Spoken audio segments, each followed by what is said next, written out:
elitën botërore ku përfshihen edhe ish kryeministra, siç është ish kryeministri I Norvegjisë Jan Blad, por edhe ish zyrtari I lartë I Bashkimit Evropian. Figurat e tilla, pra, edhe te princi Andrew, por edhe tek Lordi Mandelson, pra janë gjëra që janë shumë të rënda për elitën botërore, të cilat tregojnë se elitat e botërore deri tani, jo të gjitha, por ka pasur të tilla që kanë arritur deri këtu sa të bëjnë edhe gjëra të tilla që janë tepër të rënda për këta politikanë. Dhe politikën e tyre, se këtu kemi të bëjmë edhe me politikat e tyre, si për shembull ish kryeministri I Norvegjisë Jan Blad është përpara akuzave shumë të rënda lidhur me këtë çështje, mbasi ai ka mbajtur edhe disa poste të tjera në Bashkimin Evropian, sidomos në gjatë kohës që ishte në Shqipëri, ai ka bërë dhe diçka që bëri atë reklamimin e vajzave shqiptare, duke thënë se në Tiranë kishte gjetur vajza të bukura dhe vajza seksiste, pra siç e ka përshkruar ai, për të joshur pra politikanët e tjerë, çka është shumë e rëndë për një politikan të lartë të nivelit të Bashkimit Evropian që të bëjë deklarata të tilla ose të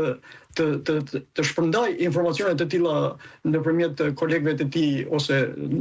njerëzve të tij atje në Bashkimin Evropian. Këtë javë çfarë ka ndodhur kur në qendër ka qenë lajmi I konfliktit, I rindezës së konfliktit? Dosjet nuk janë vetëm për abuzim fizik, por zbulojnë një sistem të pushtetit ku elitat nga presidentet, kryeministrat, princer, miliarderët deri tek diplomatët shfrytëzonin vulnerabilitetin e të rinjve për kënaqësitë seksuale, shantazh dhe ndikim politik. Fillimisht mediat akuzonin Donald Trumpin si një mik I Epsteinit, por dosjet e reja fokusohen më shumë te figurat të lidhura me qarqet liberale dhe demokratike.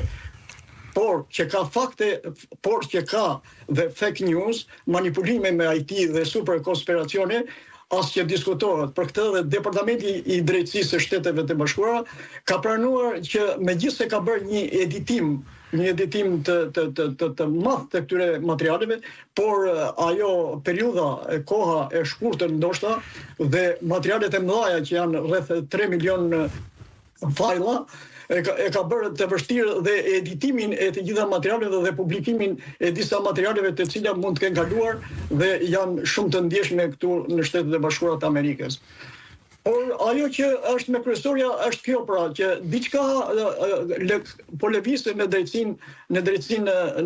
sidomos në drejtsinë amerikane. Mbas asaj në shkrimit të billës të presidentit Donald Trump për hapjen e këtyre dosjeve, ashtu siç ishte edhe hapja e dosjeve të vrasjes të presidentit